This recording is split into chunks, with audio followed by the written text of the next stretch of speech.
we want to get into talking about Reform's extremely good showing in the council by-elections in Scotland last week, and what that means for the future of Scotland and indeed the future of the United Kingdom going forward.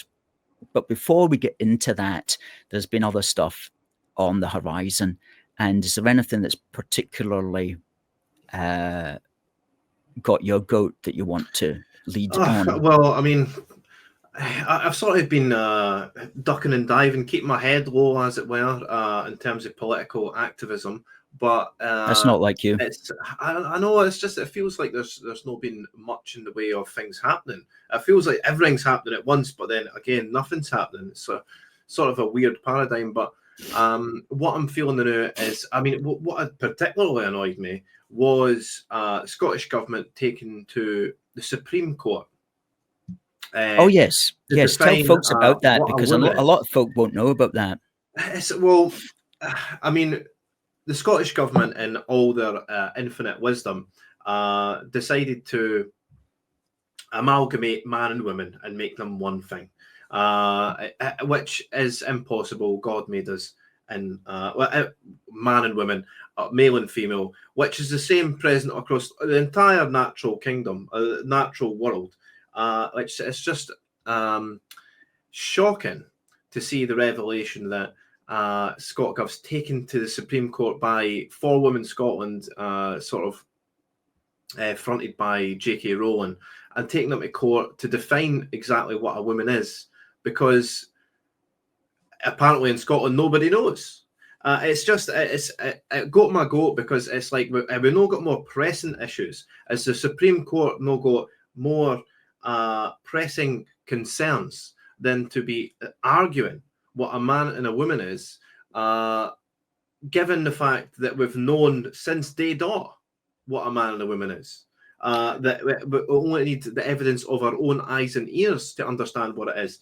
And yet, here we are in the highest court in the land, arguing something that's so basic, that's so so simple, so trivial. It's... Do you know why they're arguing it? Is it what's the case that it relates to? Well, it's generally it's because this it must be to do with the Gender Recognition Act of 2004, and then the gender reform that came rumbling after that. Let me just get it up. I mean, I'm hearing the arguments in court, and it's just ridiculous. Why a verdict on the Supreme Court's definition of a woman will take until next year. This is a 10 out. It's from the Scotsman. It's going to take them a year, Alistair.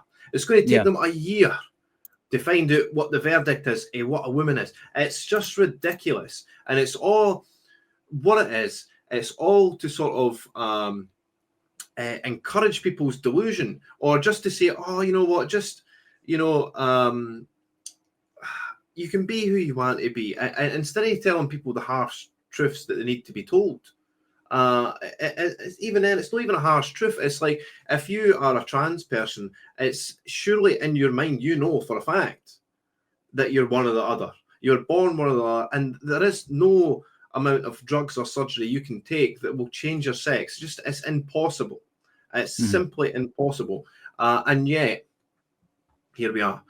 So it's this to avoid telling them straight up, no, there is no way. When I think it all sort of circulates around the fact that there's these transgender surgeries, there's a lot of money involved in this, all the drugs they're taking. It's like they're sort of this push to amalgamate men and women, to amalgamate gender, even though it seems, well, maybe not amalgamating gender, because they're spreading gender out across this so-called spectrum. Whereas, you know, the classical gender is male and female, and anybody born, you know, prior to 1995 has all known that. And yet this education system now has just been feeding this base lie that you can be any gender, that when a person's born, the doctor is taking an educated guess as to what your sex is. And it's just, it takes us back to just such a ridiculous level. It's I said in the tweet that it's a sure sign of catastrophic societal decline when we can't even understand the basics. It takes me back to the by-election in Rutherglen, when on my STV gave me 20 seconds, Alistair, to make my case. What did I make it on? It's about defeating the lie that a person can change sex. It's because, by God, it's insane to think that if we're arguing over this issue, Alistair, something so simple, that anything that requires a minutiae of intelligence or sort of intellect, nothing will ever get solved. Nothing will ever get sort of progressed. It's always about, defeating this, taking what we know in our hearts to be true and twisting it upside down. Yeah, and sometimes you wonder if that's actually the agenda for a lot of stuff. I think you used the phrase there, to foster delusion. And I think that there are people in the world who want to foster delusion and who just like to do that for the sake of devilment, really, at the end of the day, not for any grand scheme, just to see what people can believe. And people will believe an awful lot of stuff that is, on the face of it, absurd. And I'm not going to get into some of that. But I mean to say, my hope for the humanity going forward is that we are not so susceptible to crazy ideas, whether these are political propaganda or any kind of other sorts of propaganda that are put on people. But it is worrying because we saw this week as well an advertising campaign in the Tube, especially around Westminster Station, where all the MPs get on and get off for so-called assisted dying. Mm-hmm.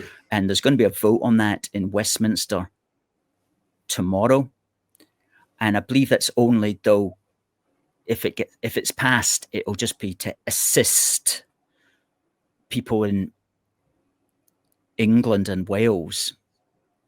It doesn't apply to Scotland, but it's interesting the phrase they use, assisted dying. That's like, you drop a bomb on somebody, you drop a bomb on Nagasaki, and you say, yeah, we didn't actually kill you, we just assisted you to die. It's like, something from like a Terminator movie, I am not here to kill you. I am here to assist you to die. Yeah. I can imagine that would be a good line that somebody could write, actually. Mm-hmm. And it's probably already been redone, to make it sanitized for today's audience, Alistair. That's maybe what they've redubbed it. Yes. There is one good thing, though, about those adverts, is that white people have made a comeback in them, which is incredible. We're back. We're back. White people are back in adverts again. Let's see where we are here. If I can bring up one. Yes. Oh, wow. London has ads with white people again. Oh, and it's for assisted dying. That's for assisted dying. And this woman is so happy that she's jumping about in her silk pajamas. So it's a white woman that seems to be awfully happy about whatever it is that she's planning on doing, either to herself or to her granny. Then I came in with my little joke here on behalf of A Force for Good, where I pointed out that these actually are the first adverts in the UK not to feature a mixed race couple. Connor Tomlinson says here as well, Westminster Tube Station is covered in ads promoting assisted dying. Why aren't these posters as diverse as most other adverts? Well, Connor, white people only appear in adverts if it's to do with euthanasia, if it's to do with divorce, if it's to do with what else? Cremations, if it's to do with funeral planning, if it's to do with signing up to the army to go and die for foreign countries. So that's where white people appear in adverts in the British advertising culture, if you didn't already know about that. So, but no, I think that is terrible. I mean, if you're a politician, what a privilege it is to be in Parliament, and that's the policy that you bring forward. I mean, that's the best policy you can think, oh, I'm going to devote the next 5 years of my life to promoting that particular policy. Well, you just know where it's going, Alistair. You know where it's going before the bill's even signed. You're going straight towards the stage where Canada's almost at, where, you know, if you're a wee bit depressed, you can just sign yourself up to jump into a suicide booth, or a suicide pod.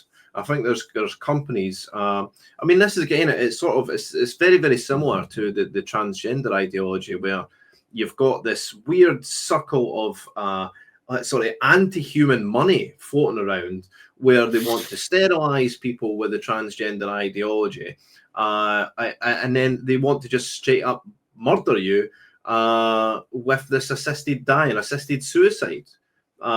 It's very, very strange. And this is where you get these poster campaigns you just sort of showcase there.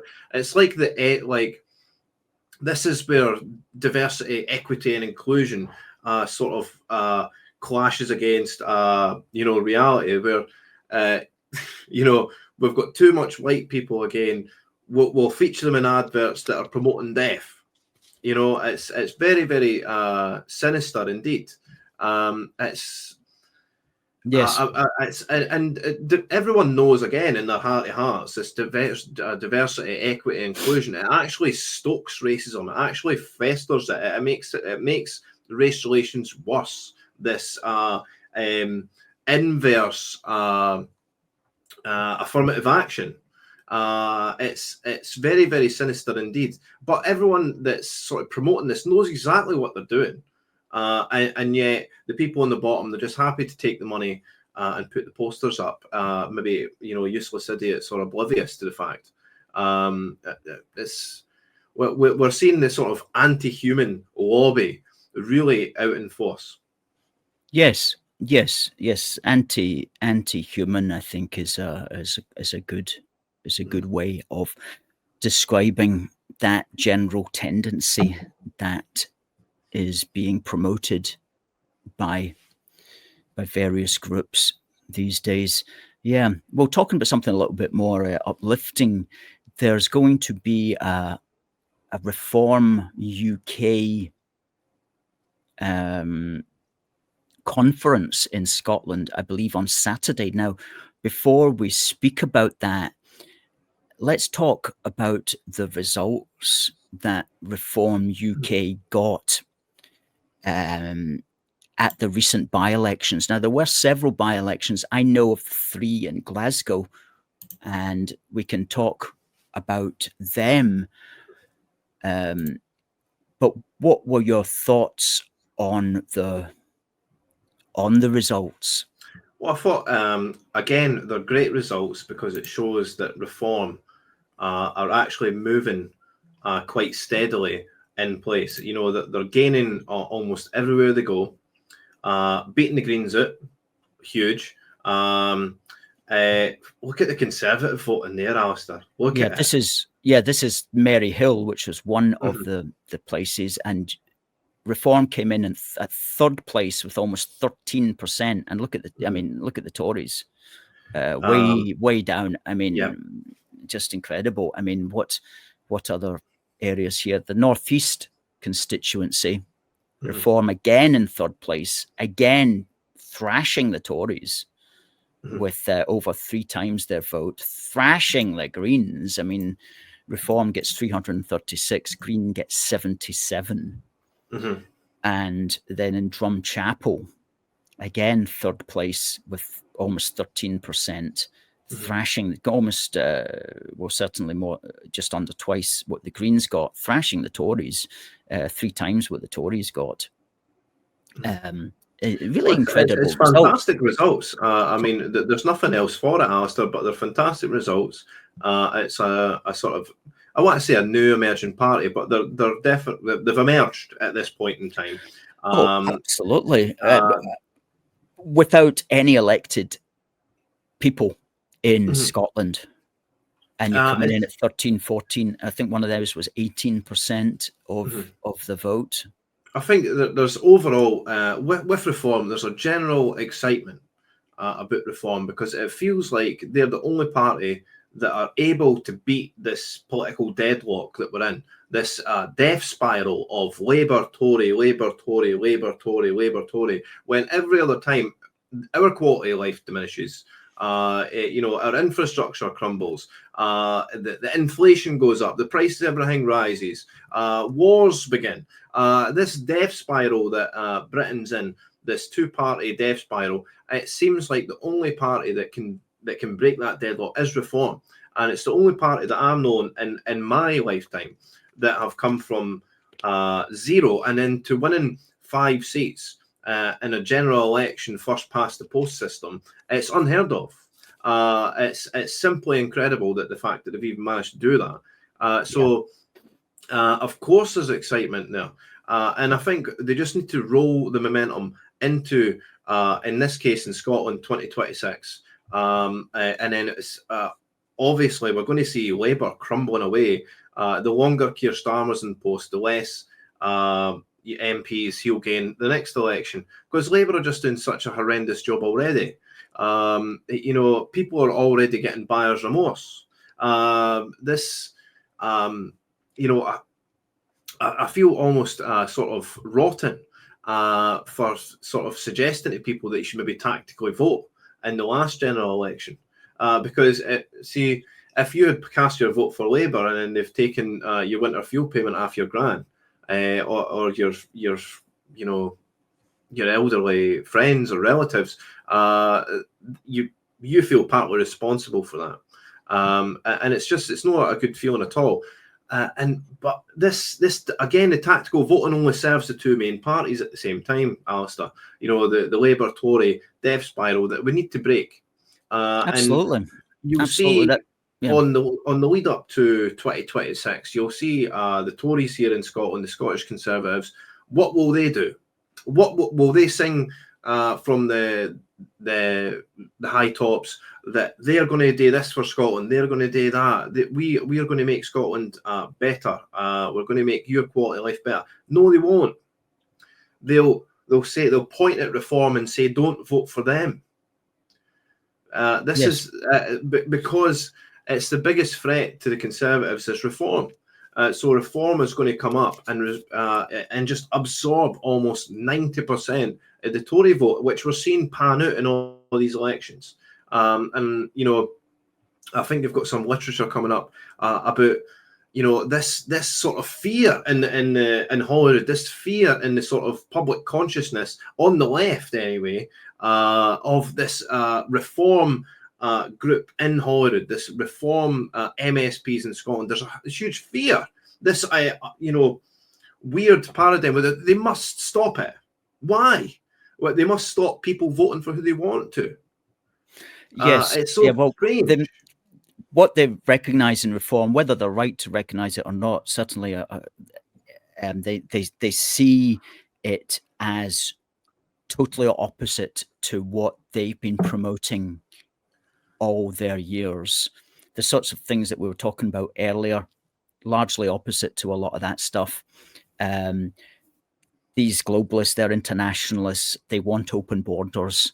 They see reform as standing up to that and being prepared to turn over the apple cart as well in trying to stand up to that. So it's like a kind of genuinely radical, at least that's how reform is appearing. I hope that the people behind reform are like that, but they certainly do appear to be genuinely radical, and so that position could have great success, and they sense that, and they're all sensing it. There was one of the Green candidates at an election here in Glasgow last week who did very badly, also writes a column for The National, and this person, Gummersall, says, I'm under I'm also under no illusions as to who the real winners on Thursday night were in Glasgow. It wasn't the Greens.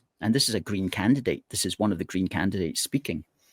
Nor was it Labour, despite their 3 newly elected councillors. No, the real winners of these by-elections was Reform UK, who amassed huge support and soared into 3rd place in all 3 wards, despite having never contested a local election in the city before. These results put Nigel Farage's party in prime position to elect MSPs and councillors in Glasgow and across Scotland in the 2026 and 2027 elections. Well, I mean, this is time to sing the praises of the actual candidates themselves. So in the Maryhill by-election, we had David McGowan of Reform UK, done a cracking job. And then Stephen Morrison in Drumchapel in Annie's Land. And Robert McGregor in North East Glasgow. So, I mean, these people have done fantastic work. And if you're watching at home, if you feel, what we're talking about, week in, week out, the destruction of Scotland, the sort of the ripping apart of all our traditions, the sort of diminishing of our quality of life, year in, year out, never been a better time to join Reform. Never been a better time to stand for a candidate for Reform. Never been a better time to start leafleting. Never been a better time to take back Scotland from these evildoers. And it's the SNP and the Greens putting this out, casting this spell of trans illusion across Scotland. That is evil. It is absolutely evil. And it takes me back to the Sandyford. I mean, the Sandyford gender service, Alistair. It's a gender disservice. It's the fact that sign's on the building it's catastrophic. It should be condemned. It should be condemned. Honestly, the pain. How long have we been doing this, Alistair? It's been 4 years, and now we're at the Supreme Court to define what a woman is. It's honestly, we've got such better things to go on about. Again, they're talking in Holyrood today. They want to lower the speed limits on country roads to 60 to 50, as if Scotland isn't like ground to a shrieking halt every rush hour. Have you ever been on the Edinburgh bypass? Have you ever been on the M74, the M8 during rush hour? It's absolutely horrific. And all this time, all these motorists, all this time wasted on the roads. That's the government. That's the government stealing our time, stealing our energy. We should be reclaiming that back from the Scottish government. We need to claim that back. It's our time. You know, I mean, if I'm pretty radical, but if you can't go the speed limit across a road the entire duration of your journey, you should be able to claim someone back after the Scottish government. You should be able to claim someone back after Scottish government.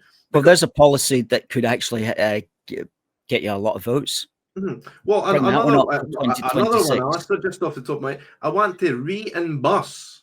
I want to re-imburse from ScotGov's purse any person that has been fined for parking a car, for entering a ULEZ zone. I want those fines reimbursed to the person immediately, and I want the ULEZ zones scrapped as a matter of course. It's ridiculous. Well, these policies, I believe there's going to be a Reform Party conference. Let's talk about that. That's coming up on Saturday. Now, are you going to that? Yes, me and the good lady are going, travelling up to Perth this time, which is quite a jaunt for us. But again, it's very important. And of course, it feels like anywhere we go, the protest follows, Alistair. But that's good. That's good. It shows that you're doing the right thing.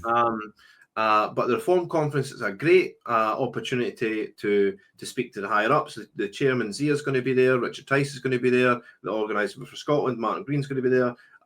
It's really going to be a celebration of reform, where they're at, the momentum, gathering the momentum up, and then casting it and rolling it further, rolling the snowball further down the hill, gathering more momentum, and then crashing it into Holyrood with a huge gaggle of MSPs come 2026. That's the whole point. Yeah.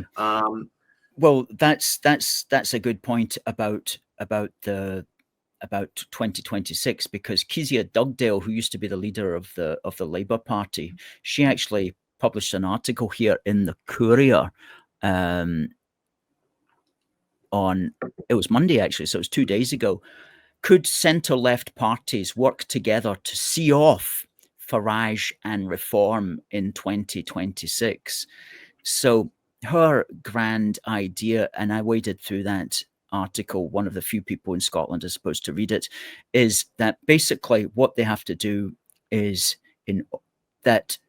well, what's interesting is she quotes a modelling that had been done by a political investigator who modelled the seats that could be won at Holyrood and gave Reform 14 seats. Now there's 129 seats at Holyrood, and so 14 of these would be very significant.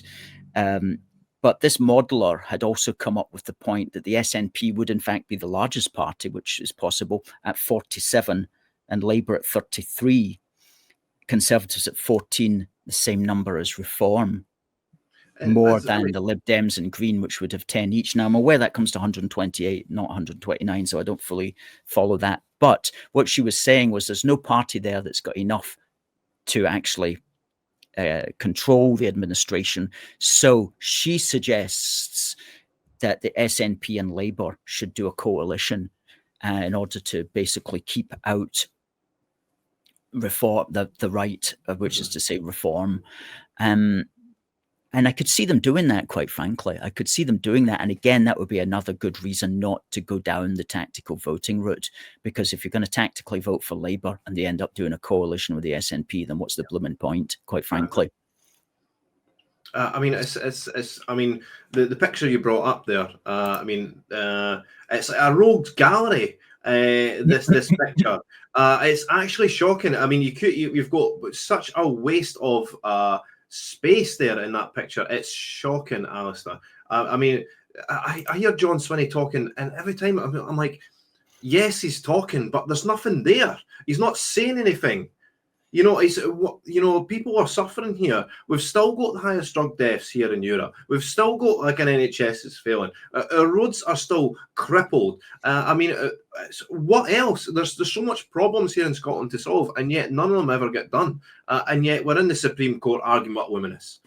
Come on. I mean, these people. We need grown-up politics. We need grown-up politics. And these. Anyone that sort of voted for the gender reform, anyone that voted for this legal fiction, in my mind, they need to be struck off. They need to be, you know, excommunicated from Parliament, from public life. I mean, these people, they know it in their heart of hearts what they're doing is wrong, and yet they've pushed it purely, I think, through financial means and financial sort of backing, especially like parties like the Lib Dems, who in England we knew took money from the manufacturers of these trans drugs. You know, I mean, this is why they push that, because the money's there. Yes.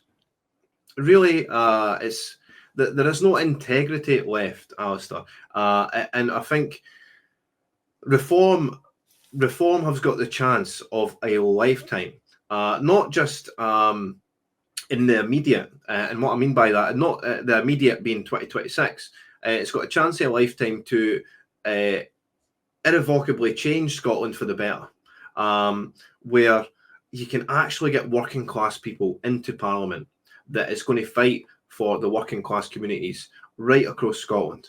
And it's, you know, at the moment, we've got nothing like that. We've got nothing like that at all. Yes, I think it's a chance to sort of upset the whole apple cart. Sorry. I think you're pushing at an open door here, because to go back to this article from this Green candidate who stood and who recognised that the main winners were Reform, this person says that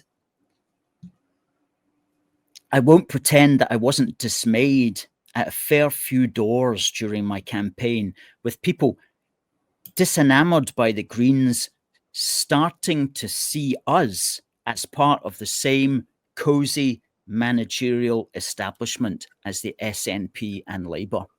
Oh, starting to see the truth.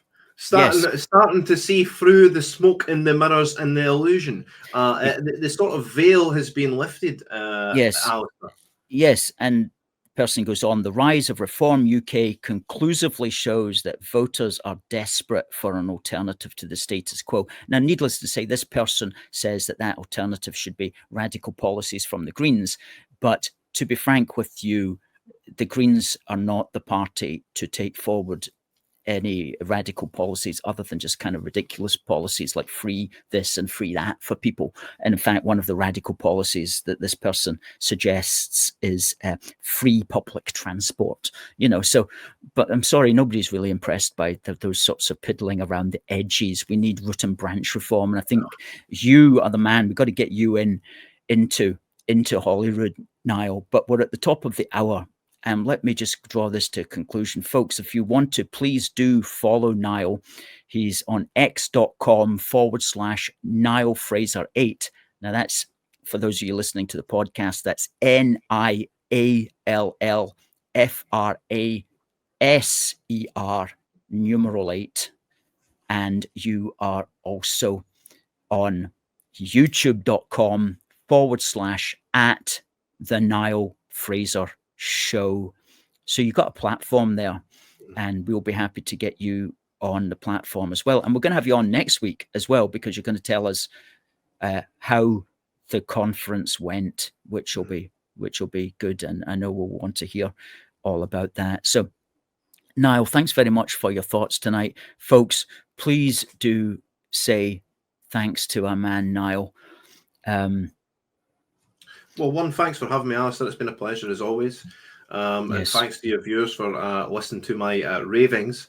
But yes, it's very important that that people embrace reform. A lot of people saying reform's not going far enough.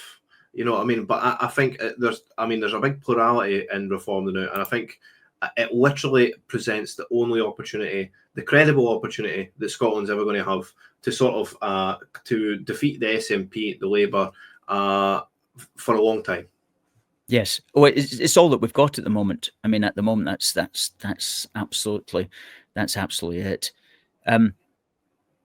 Okay, Niall, we'll say good night, and we'll see you next week.